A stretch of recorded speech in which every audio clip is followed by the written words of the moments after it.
Hello, good afternoon. Welcome sa lesson anong lesson na tayo? So, lesson 11 natin ng Personnel Administration. I'm still your instructor, Carmina Dongkayan. Okay? So, sa lesson natin sa lesson 11, ayan, ang topic natin is introduction to interviews or i-discuss din natin yung papahappy din natin yung kung ano yung recruitment and kung ano yung selection. And then we will go to the introduction to interviews, and these are our objectives for this lesson. Okay, at the end of the this video lecture, you should be able to, number 1, define recruitment and selection, number 2, define what is interview, and number 2, know the steps on how to be interviewed, and number 4, know 5 pieces should be taken in order to ensure effective selection of employees. So yan yung mga objectives natin, and before we start, please have your modules with you and go along with our discussion. Okay, so let's start our discussion. Ngayon, i-discuss muna natin kung ano ang meaning ng recruitment before anything else. So, ano ba ang recruitment? So, recruitment forms steps in the process which continues with the selection and ceases with the placement of the candidate. Ayan, in the next step, in the procurement function, the first being the manpower planning. Ayan.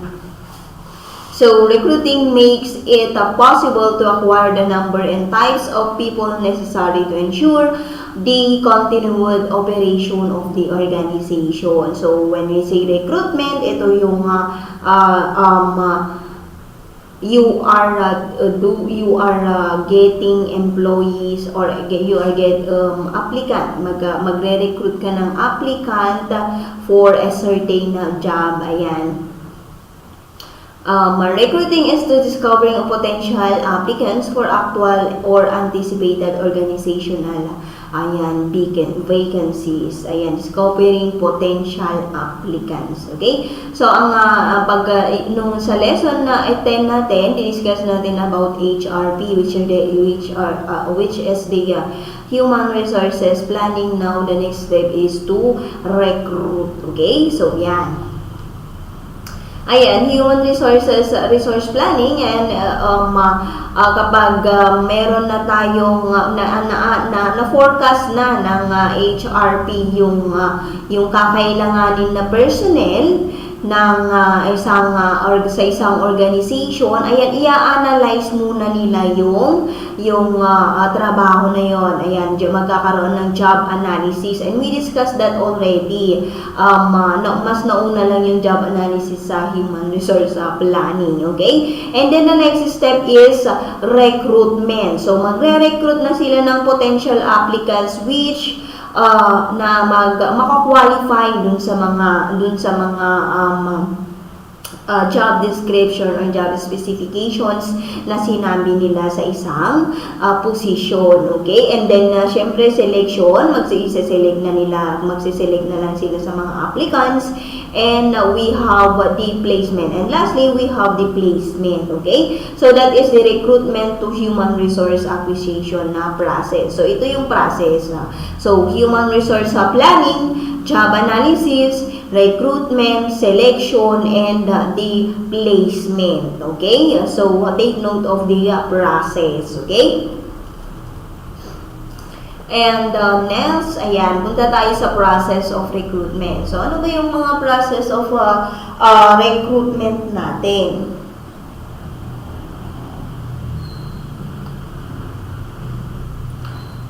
So, recruitment process passes through the following stages. So, number 1, recruitment process begins when the personnel department receives requisitions for recruitment from any department of the company. So, the personnel requisitions contains, ayan, yung mga details about the position to be filled. Ayan, number of persons, ilan ba yung kakailanganin nila, ano ba yung positions, ano ba yung mga details of that certain position that is available in the organization na pwedeng applyan ng mga applicants, diba? So the duties to be performed, ano ba yung mga kailangan ng isang applicant na i-perform if he or she already in the company. Qualifications niya. Qualifications expected from the candidates. Ayan, terms and conditions of employment and the time by which the persons should be available for the appointment. Okay? Number 2, locating and developing the sources of required number and type of employees. Okay? So, mag-ilan ba yung kakailanganin nila? Yung required number and type of employees na kakailanganin nila. Okay? Identifying the prospective employees with required characteristics. Ayan. Developing the techniques to attract the desired candidates. Ayan. Paano mo ba ano ba yung proseso ng pagre-recruit mo in order for you to attract the most potential candidates for that position. Okay? So the goodwill of an organization in the market may be one technique. Ayan, the publicity about the company being a good employer may also help in stimulating candidates to apply. Ayan, there may be others of attractive salaries. Ayan na, ma'am. Yung isa ba doon, yung technique mo ba doon is yung mataas yung sahod, attractive salaries, proper facilities for development, ayan, and etc. Of course. So, ano ba yung mga techniques mo in order for the applicants, for the most qualified applicants na a-apply dyan sa position na yan. Ayan. So, i-consider mo yung mga salaries niya, yung mga facilities na gagamitin for development. Okay? And lastly, we have the evaluating the effectiveness of a recruitment process. Okay? You need to evaluate also the process of recruitment in order for you to have a magbigay ka ng saan banda ba ako nagkulang dito sa process of recruitment? Bakit parang hindi ko naman nakuha yung talagang dapat na proseso. Ano ba yung mga loopholes ko dito? So, yun yung kung bakit natin ini-evaluate yung effectivity of the recruitment process. Okay? Now, we have also the selection process. So, after that, sabi ko nga kanina, dun sa araw na natin, human resource planning. Magpaplano ka muna, and then, meron na yung position, i-analyze mo, job analysis, and then, recruitment. And then, we have also the next process is we have the selection. Now, isa-select mo na kung ano yung, isa-select mo na among the applicants kung sino yung most qualified on that available positions in an organization, di ba? In a company, di ba? So, human resource selection is the process of choosing qualified individuals who are available to fill positions in an organization. So, sa selection, recruitment and selection pala, madi-discuss din natin yan on sa lesson na 13 natin. So, papahapayawan lang natin ngayon. Okay? In the ideal personal situation, selection involves choosing the best applicant to fill a position. Ideal yan. In the ideal personal situation. So, but in reality, di ba, yung natin, parang hindi naman nasusunod, di ba? You are the most qualified applicant, pero iba yung kinuha kasi kumpadre yung taga-HR. Ayan. So, yun yung mga that's the reality. Pero ang ideal talaga, selection involves choosing the best applicant to fill a position, di ba? The best applicant, hindi yung may kakilala dun sa organization, di ba? So, in reality, ganun naman yung nangyayari. Wag na nating ipagkait. Wag na nating wag na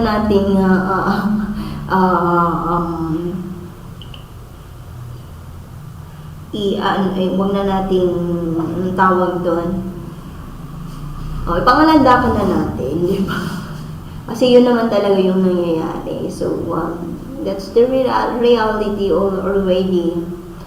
for as of now. Ayan. Okay, selection is the process of choosing people by obtaining and assessing information about the applicants with a view to matching this with the job requirements. Okay, kapag nag-match yung job requirements mo sa isang applicants, then why not choose him or her, di ba? So, it involves a careful screening, ayan, and testing of candidates who have put in their application for any job in the enterprise. So, it is the process of choosing the most suitable persons out of all the applicants. So, the purpose of selection is to pick up the right person for every job. So, ano ay ang purpose ng selection na yan is to pick up the right, ayan, the right person, ulit-ulitin natin, the right person for every job. Ayan, sana alam niyo, nababasa yan ng mga HR natin sa government agencies, okay? Okay, that's all about the selection. Now, ang next na topic natin is about the interview, which is one of the selection process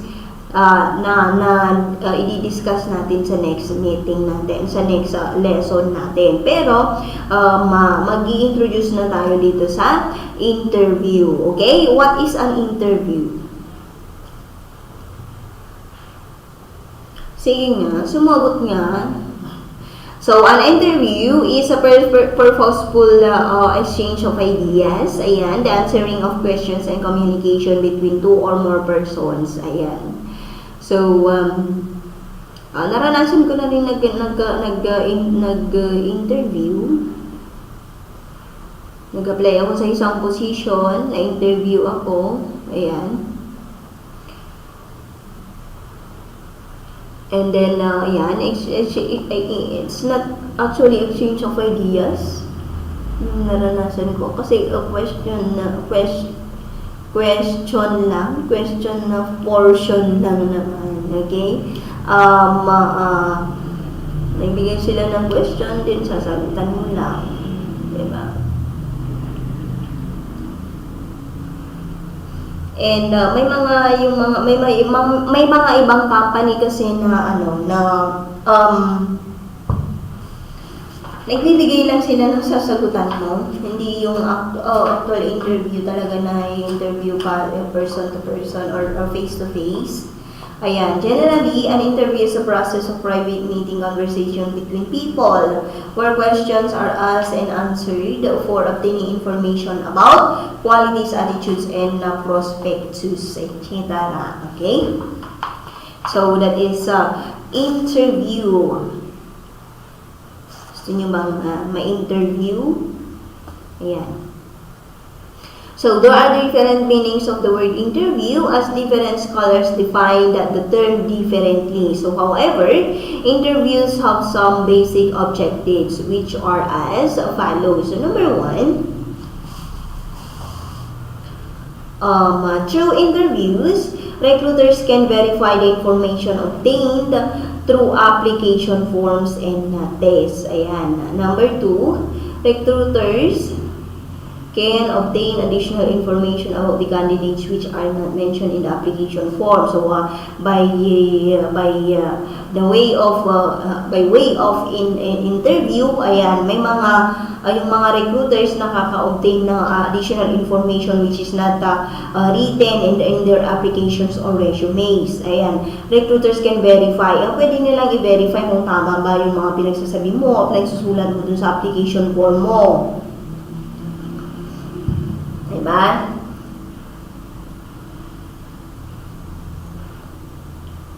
Interviews provide an applicant the information and the necessary facts about the job and the organization. Siyempre, bilang interviewer, sasabihin mo din sa applicant yung information and the facts about that job and the organization, di ba? Ganito sa organization namin, ang ginagawa namin ngayon dito is nagmo-module kami and we are doing a video lecture. Ayan, kung may maka-apply na teacher, di ba?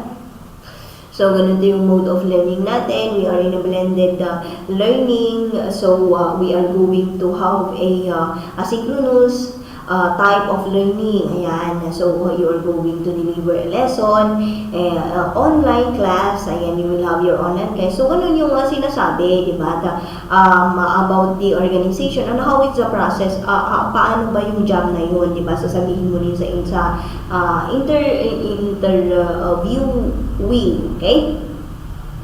Interviews establish a mutual understanding between the applicant and the organization. So, basically, sa interview, ayan, na may nakakaintindihan yung dalawang parties, which is the applicant and the organization.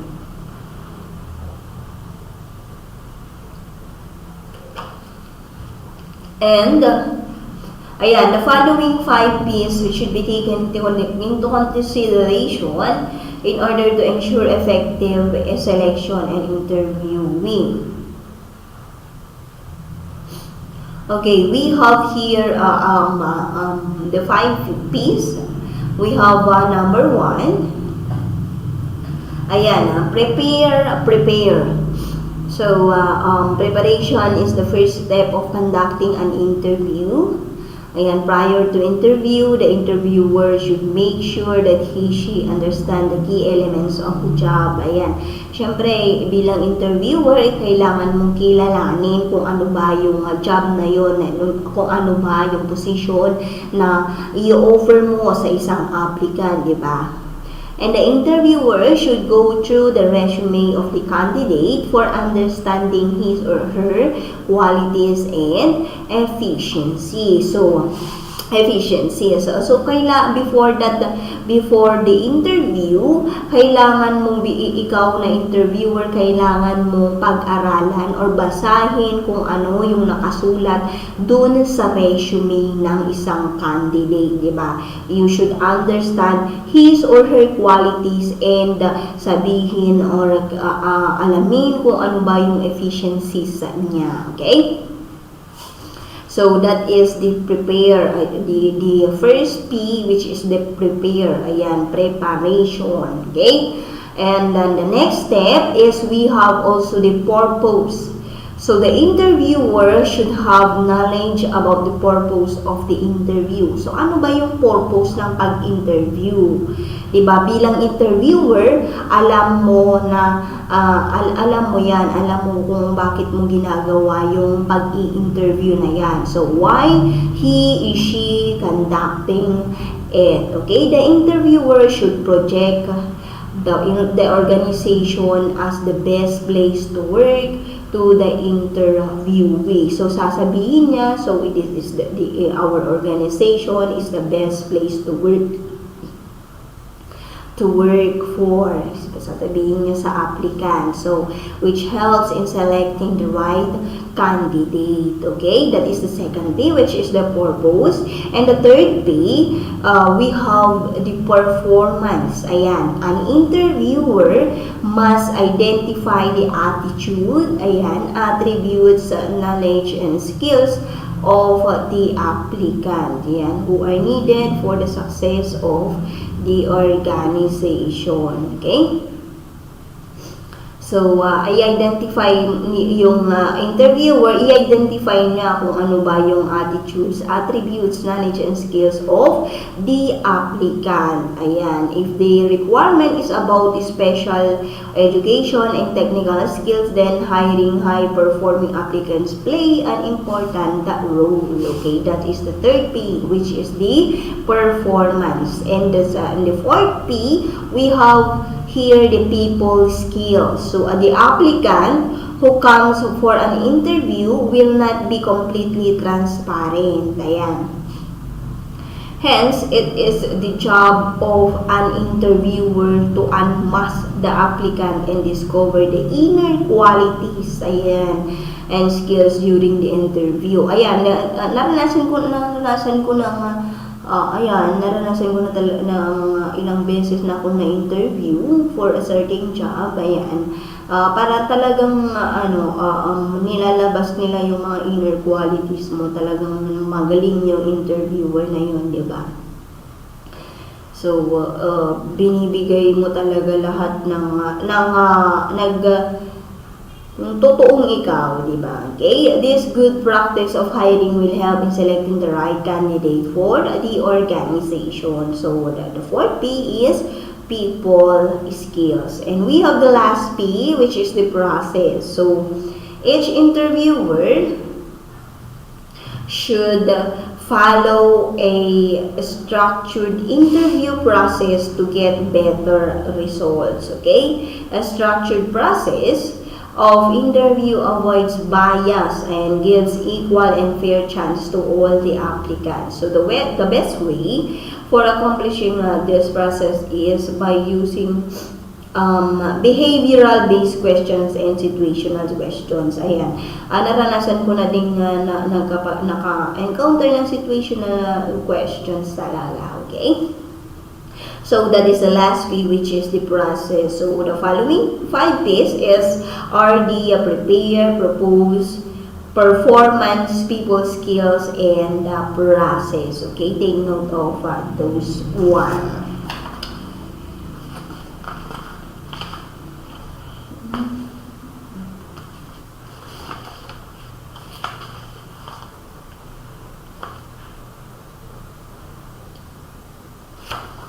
Okay, I think we reached the end of our lesson. Ayan.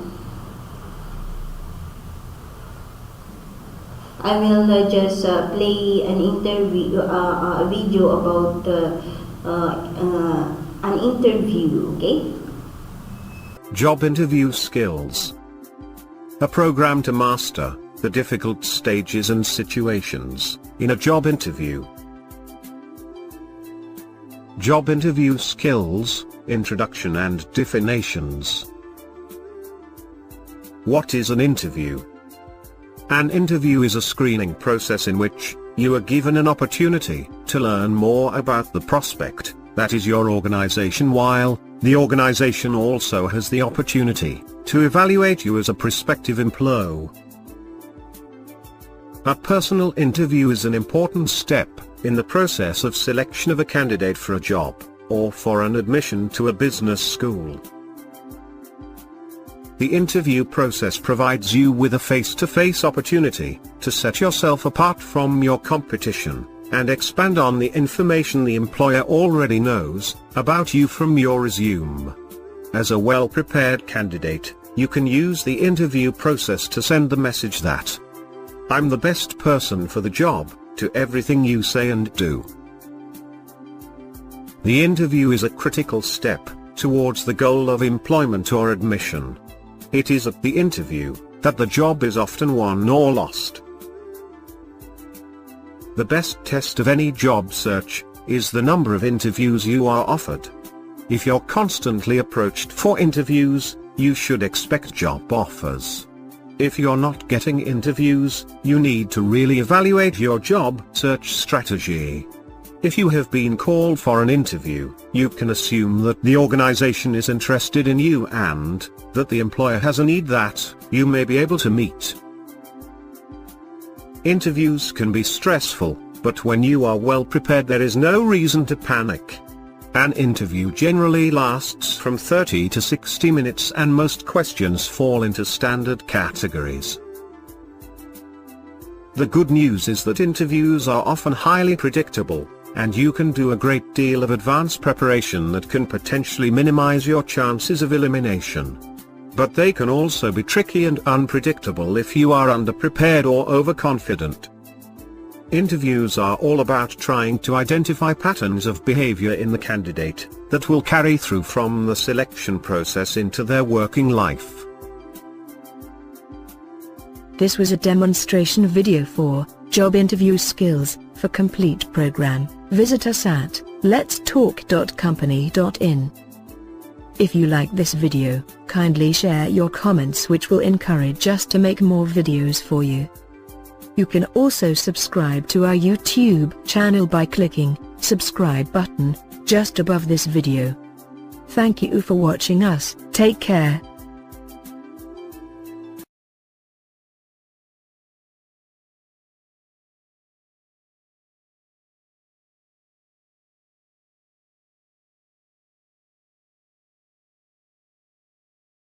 Okay, tapos na natin yung napapanood nyo about sa video, and let's go now to your requirements.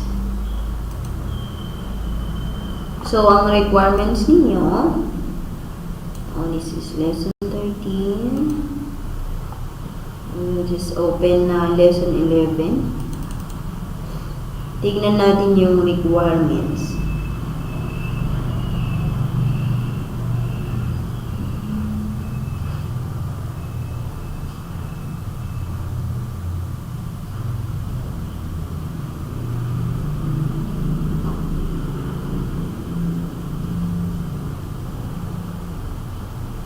Bakit ang tagal mag-open?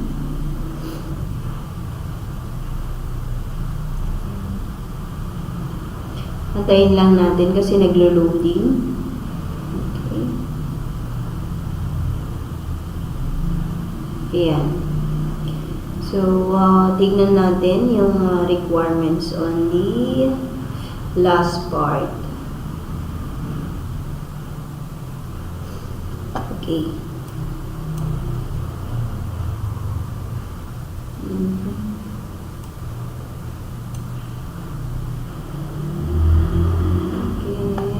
Lesson 13, lesson 11. Okay, sa lesson 11 natin, ang requirements ninyo is, ayan, answer the following questions, write your answer on a one whole sheet of pad paper, 15 points for question number 1 and 10 points for 10 points each for question number 1 and 2. Okay, number 1, list at least 10 questions during interview. Write your possible answers below the question. And number 2, how to conduct an effective group interview. And number 3, if you are the owner of the company, how will you hire employees soon? Okay, what are your guidelines? Okay, so that are the questions for lesson 11, your requirements. Okay, so we're done with lesson 11, and I hope that you learned something. Ayan. If you have any queries, do not hesitate to message me on Messenger. Okay, so that's all, and have a good day. God bless us.